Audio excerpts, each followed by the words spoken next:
4 तारीख से यहां पर जो शोक संतप्त समाज का धरना चल रहा है, शोक सभा चल रही है, उसमें शामिल शुरू से आज तक की सभी सरदारी हमारे माननीय अध्यक्ष जी ने कल के चंडीगढ़ जाने के प्रायोजन के बारे में जिक्र किया। यहाँ की जो कल हमने सार्वजनिक सभी खाप सरदारी, किसान कमेटियां और जितनी टोल कमेटियां थी, हमारी जो इस संघर्ष को चलाने की कमेटी थी और जितने भी सामाजिक राजनीतिक संगठन भाई थे, सब ने इजाजत दी थी और कहा था कि आप लोग जाओ। जो बातें वहां पे हुई, उन सारी बातों को लेकर के दोबारा से उन सारी सरदारी के साथ हम अलग से अब आधा घंटा से बैठे, क्योंकि मैंने माननीय मुख्यमंत्री जी से हम सब ने ये बात रखी थी कि जो बात यहां होगी, हम पूरे हाउस की अप्रूवल के साथ समाज का फैसला लागू करके आगे बढ़ेंगे। और वैसा ही हमने तरतीब वाइज इस विषय को लेकर के सारे हाउस की सारी सरदारी की अप्रूवल के साथ जो कल रात को और आज वापसी आते वक्त तक जो चर्चाएं और जो फैसले हुए हैं, मैं सारे समाज के बीच में और पूरी प्रेस के बीच में आप लोगों के सामने रखना चाहता हूं। माननीय मुख्यमंत्री जी और उनके अधिकारियों के बीच में लगभग हमारी 11:15 बजे बैठक शुरू हुई थी। वो भी हारे थके अपने शेड्यूल से आए थे, उसके बावजूद उनकी ललक और लगन ये थी कि ये विषय को जितना जल्दी तय कर दिया जाए उतना अच्छा है। और उसी रूह से उन्होंने सारी बातें जब रखी, तो हमने अपनी शुरुआत इस बात से की थी कि माननीय मुख्यमंत्री जी, वहां पे पूरे समाज में इस बात का कहीं ना कहीं सवाल आया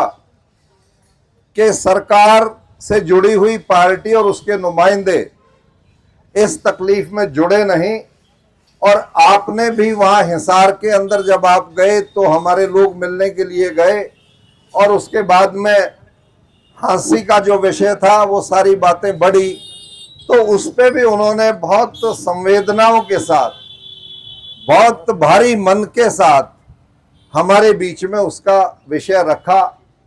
एक सवाल रोज प्रेस के अंदर उठा, हमारी धरना कमेटी और संघर्ष समिति ने हमेशा ये बात कही कि जब तक गिरफ्तारियां नहीं होंगी, जब तक ये धरना और सब कुछ जारी रहेगा, संस्कार नहीं होगा। उसके ऊपर हमने बहुत अच्छे से स्पष्टीकरण वहां पे चर्चा की। सबसे पहले जब डिले का कारण आया तो तुरंत एडीजीपी ने वहां मुख्यमंत्री जी के हमारे बीच में सुझाव रखा कि 10-10 टीमें जो इतने लगातार समय से काम कर रही हैं, उनकी थकावट और उनका लंबा काम, उनको थोड़ा सा बदल भी देंगे। और एसटीएफ की जो बहुत तेज तरार अच्छी टीमें हैं, इन बची हुई गिरफ्तारियों के लिए उनको पुराने उनकी तफ्तीश को साथ शामिल करते हुए बहुत त्वरित तरीके से उन बची हुई गिरफ्तारियों को करने का काम करेंगे। जब ये विषय हमें संतोषदायक लगा, तो उसके अंदर सवाल ये था कि क्या इनको कोई राजनीतिक संरक्षण था। माननीय मुख्यमंत्री जी से स्पेसिफिकली जब हमने ये सवाल किया, और मैंने कहा कि उचाना के आपके विधायक का जिक्र आता है मुख्यमंत्री जी, और पूरे समाज का शक इस बात की तरफ गया कि वो किस प्रकार से इसमें गिरफ्तारियों में मदद नहीं हो रही है, तो उन्होंने कहा कि मैंने खुद विधायक जी को बुलाकर ये कहा कि आपके परिवार की तरफ सवाल है तो आप ये गिरफ्तारियां कराओ। तो उन्होंने कहा कि मेरा इससे कोई ताल्लुक नहीं है, और उन्होंने बयान भी उसके बाद में अखबार में दे दिया, जो एक स्पष्टीकरण हमारे सामने आया और उसमें दूसरी जो बात थी कि यदि कोई गिरफ्तारियों का विरोध या सिफारिश की बात होती तो जो अभियुक्त फरार है, जो अपराधी है, उसकी धर्मपत्नी और परिवार जब अंदर गया था तो उसको भी बचाने का काम सरकार की तरफ से कहीं सवाल नहीं आया।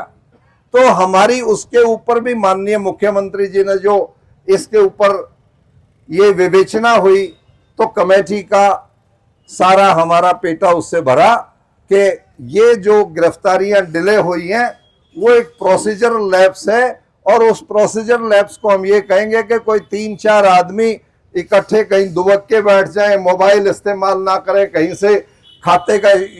यूज ना करें, तो कमेटी के लिए मुश्किल हो जाता है। तो ये बात तय है कि बचे हुए जो लोग हैं उनकी गिरफ्तारियां 100% होंगी और भगोड़े की दफा उनके साथ ऐड हो जाएगी और वो किसी भी संरक्षण के पात्र नहीं होंगे। ये बात भी मैं धरना इस अफसोस सभा के अंदर आपसे शेयर करना चाहता हूं। ये विषय जब गिरफ्तारियों से मुतल्लिक बहुत साफ गोई के साथ सरकार की तरफ से आया, उसके बाद में हमने ये कहा कि परिवार में जो हमारी बेवा होगी, हमारी विधवा बेटी का भविष्य, परिवार के भविष्य के लिए सरकार विचार करे, तो उसके ऊपर भी बहुत अच्छे तरीके से माननीय मुख्यमंत्री जी ने ये बात कही कि उस बच्ची को क्वालिफिकेशन के मुताबिक रोजगार की तरफ बढ़ाना और परिवार को संरक्षित करते हुए परिवार की आजीविका को, भविष्य को सुनिश्चित करने के लिए जो भी सामाजिक व्यवस्था से मदद करवाई जा सकती है, वो कोई फिगर तय नहीं, वो भी उन्होंने आश्वासन दिया। और वहां बैठे 1-2 सामाजिक लोगों को उन्होंने इशारा किया कि आप इस बात को जरूर देखना। तो वो विषय भी हमारा जो हमारी मांगों के अंदर शामिल था, उसकी तरफ भी आज हमने जो चर्चा की उसमें संतुष्टि की तरफ हम बढ़े। अगला विषय ये था, 4 तारीख के बाद जब भी हमारे समाज के लोग, चाहे वो हमारे गोत्र के थे, चाहे बेटी के गोत्र के थे, और चाहे हमारे जितने भी संगठन थे जिनको समाज में दर्द हुआ और वो 4 तारीख से इकट्ठे खड़े हुए, उस वक्त से येन केन प्रकारेण जो भी पर्चे दर्ज किए गए और 14 तारीख के हमारी जो बंद के आह्वान हुए और 15 तारीख का जो एक दुर्भाग्यपूर्ण हालात बनी जिसमें परिवार ने, समाज ने आक्रोश के अंदर ये कहा कि मुख्यमंत्री जी हांसी में झंडा लहराएं और यहाँ लाश का संस्कार भी ना हो, ये बात गंवारा नहीं है। इस बात को लेते हुए कि अब अपनी बात का प्रदर्शन हांसी में करेंगे ताकि हमारी बात को पूर्ण रूपेण सरकार समझ सके और उसकी कानों के ऊपर जूं रह सके। ये बात भी बहुत स्पष्ट तरीके से बताई गई। मुख्यमंत्री जी ने भारी मन से कहा कि मैं ये चाहता था कि मैं हांसी में ना जाऊं, तो प्रशासन ने कहा कि ये जो फैसला जिले का हुआ था तो आप इस प्रकार से मना ना करें, हम आपकी व्यवस्था, सरकार की व्यवस्था और झंडे के सम्मान के लिए हमें बैकआउट नहीं करना चाहिए। और यहाँ भी उन्होंने संदेशे देने की कोशिश की जो ठीक से कन्वे नहीं हुए, और वो जो कॉल थी वो टली नहीं। और कॉल हमारी सिर्फ इतनी थी कि हम जहां तक पुलिस रोकती है वहां ये प्रदर्शन करके आ जाए कि जीवन के हत्यारों को गिरफ्तार करो, जीवन की हत्या को न्याय दो। इतनी बात कह करके हमें लौटना चाहिए था, लेकिन उधर से रोकने वालों का भय और इधर से जाने वालों की भावनाओं के टकराव के अंदर कुछ केसेस भी दर्ज हुए। हमारे कुछ पुलिस के भाइयों की भी लगी और हमारे आंदोलनकारियों को भी बहुत लगी, पर्चे दर्ज हुए। उसके ऊपर भी, हालात के ऊपर खेद प्रकट हमारी तरफ से भी, और सरकार ने भी इस बात को माना कि वो सिचुएशन भी अवॉइड होनी चाहिए थी, और इसीलिए उन्होंने ये आदेश दिया। आज हमारे साथियों की जमानत का विषय जो सेशन ट्रायल से हट करके उसमें जो संगीन धाराएं, क्यों किसी के हाथ में डंडा नहीं था, सोटी नहीं थी, कोई किसी के ऊपर अटेम्प्ट टू मर्डर की बात नहीं थी, तो वो बात को दिमाग में नजर रखते हुए हटा दिया, 152 की दफा हटा दी, जिससे हमारे साथियों की जमानत आज संभव हुई। और दूसरा विषय ये आया कि एक एप्लीकेशन में सरकार इस बात को केसेस के विड्रॉल की बात करे, वो हमने 4 तारीख से लेकर के 15 तारीख तक जीवन के प्रकरण से जुड़े हुए सभी विषयों को और इन मुकदमों को वापस करने का जो प्रस्ताव रखा था आप सबकी तरफ से, वो माननीय मुख्यमंत्री जी ने बहुत विराट हृदय दिखाते हुए, मुझे जाते वक्त ईमानदारी से लग रहा था कि मुख्यमंत्री को इस विषय में दिक्कत आएगी, और दिक्कत का कारण यह था, वहां पुलिस अधिकारियों के मुंह से बात भी निकली कि कहीं ना कहीं फोर्स का डेमोरलाइजेशन आ जाता है, तो पुलिस वाले खुद एतराज करते हैं कि जी हमें हटाते भी हो और पीछे भी हटाते हो। लेकिन जो हालात थे, जो माहौल था, ये कोई मांगे लेकर के लोग नहीं गए थे, ये अपनी हत्या का न्याय मांगने के लिए गए थे। तो इस बात के ऊपर माननीय मुख्यमंत्री जी की और सरकार की पूर्ण संवेदना परिवार के और समाज के साथ थी, और इसी कारण उन्होंने ये बड़ा विराट हृदय उसमें दिखाया। तो ये जो सारे विषय थे, जिसमें केसेस विड्रॉल की बात है, परिवार को न्याय देने की बात है, परिवार को सहारा देने की बात है, वो बहुत साफ गोई के साथ मानी गई। और इन बातों के अंदर माननीय मुख्यमंत्री जी ने मुझे विशेष तौर से उलाहना दिया कि परिवार में डेथ थी और छत्रपाल तेरा फर्ज था मेरे से बात करने का। मैं उनकी इस बात को मैंने स्वीकार किया और मैंने सफाई दी कि जब मेरी टीम, हमारे परिवार की टीम जब आपसे मिलने के लिए वहां गई थी, मैं धरना स्थल की तरफ आ रहा था, हमारे साथियों ने जब मुझे फोन किया कि मुख्यमंत्री आज यहाँ, मुझे जानकारी में नहीं था, तो मैंने कहा मैं आ रहा हूँ। तो उन्होंने कहा कि आप अब पहुंच नहीं पाओगे, वो जल्दी में, इनको जाना भी है। तो उस पर भी उन्होंने बाद में कहा कि मुझे पूर्ण सूचना पहले से होती तो मैं आए हुए साथियों के साथ ज्यादा संवेदना से बात करता, और मैंने कहा कि इनके साथ कमरे में बैठ के बात करता और डिटेल में मैं करके आता। तो ये बात भी माननीय मुख्यमंत्री जी की, तो मैंने भी निश्चित तौर से कहा जी आप भी मुझे फोन कर सकते थे। खैर वो आपसी बातें थी, तो मुख्यमंत्री की व्यस्तताएं होती हैं। तो उन्होंने जो मैसेजेस दिए, जो उनके पार्टी के पदाधिकारी, ओहदेदार या कहीं कर्मचारी अधिकारी थे, वो ठीक से धरना के जो संचालक थे, आप समाज के लोग थे, सरदारी थी, वो ठीक से कम्युनिकेट नहीं हुआ, वरना ये अप्रिय स्थिति जो बढ़ी वो बढ़ती नहीं। ऐसा हमारा कल की बैठक के बाद मानस बना था, और हमने आखिर में माननीय मुख्यमंत्री जी का जहां इन हालातों के ऊपर खेद प्रकट किया, इस बात के लिए भी धन्यवाद किया कि आपने पूरा ये परिस्थिति होने के बाद, 15 अगस्त की परिस्थिति होने के बाद, आपने इस बात को तय किया कि मेरा समाज है, हमारे लोग हैं, और हत्या हुई है, निर्मम हत्या हुई है, परिवार को भी न्याय मिलना चाहिए, और बुला करके मुझे जख्मों के ऊपर मरहम लगानी चाहिए। इसलिए उन्होंने ये बड़ा दिल दिखाते हुए तुरंत बुला करके, रात का समय भी कहा, चटनी साहब ने बात की थी तो अगले दिन 11 बजे का समय मांगा, वो भाई भी मीटिंग में थे, तो उन्होंने कहा कि हमने 11 की बात की थी, फिर जब जिक्र आया कि मुख्यमंत्री जी तो रात को मिलने के लिए तैयार थे, तो हम रात को पहुंचे, रात को ही उन्होंने समय निकाल करके सारी बातें की। तो मैं ज्यादा लंबी बात नहीं करते हुए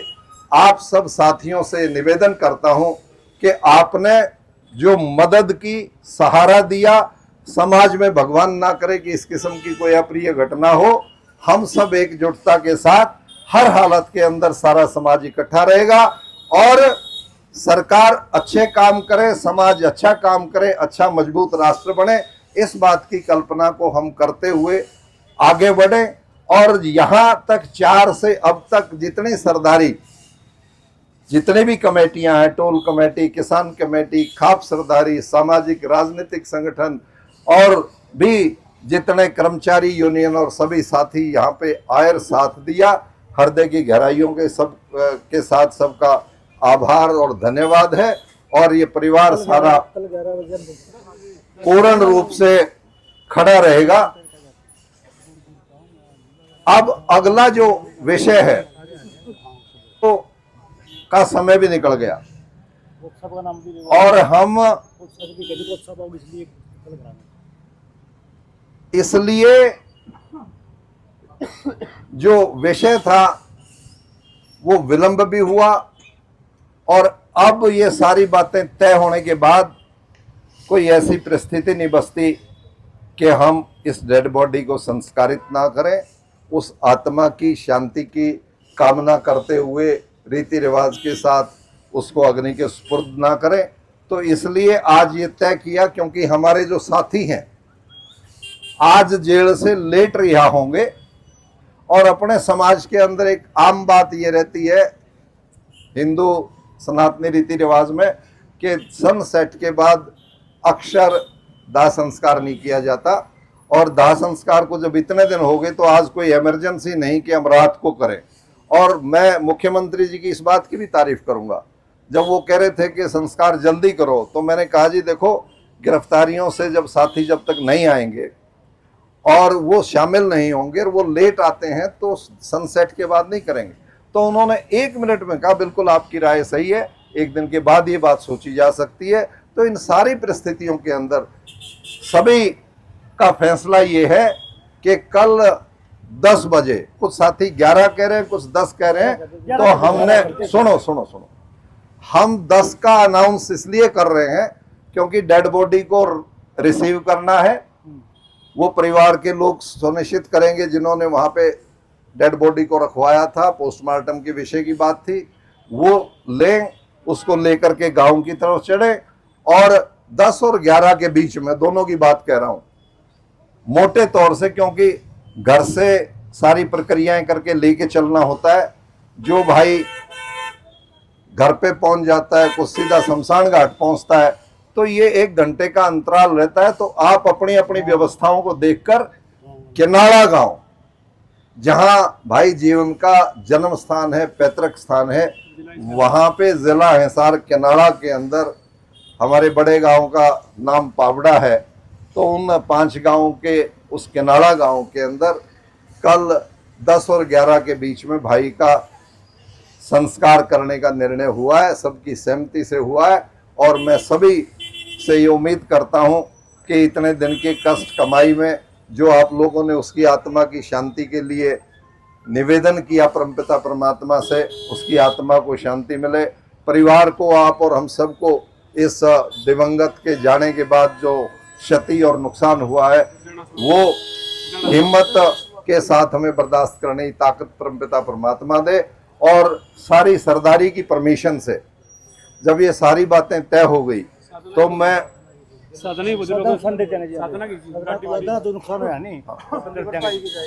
ये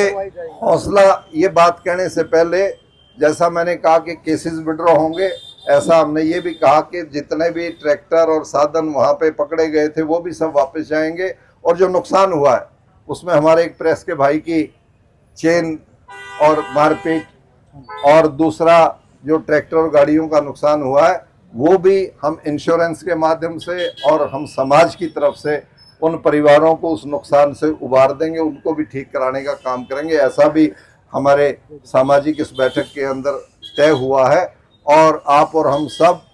उस दिवंगत के साथ, परिवार के साथ खड़े रहेंगे। इस निवेदन के साथ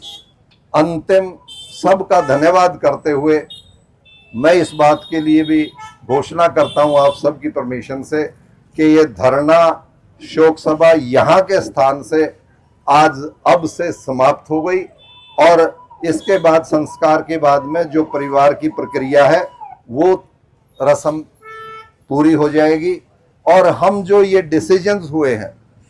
ये लागू और कैसे होंगे, इसके बाद भाई की 13वीं के बाद हम दोबारा से सरदारी की बैठक करेंगे, छोटे रूप में जैसे आज की है। और उसमें कोई कमी पेशी होगी तो हम सरकार के साथ बातचीत करके उसको पूरा करवाएंगे। और कोई आवश्यकता हुई तो वैसे ही समाज इकट्ठा है और सरकार की संवेदनाएं समाज के साथ है। मुझे नहीं लगता कि इसमें किसी किस्म की कोई कमी आएगी। मैं इस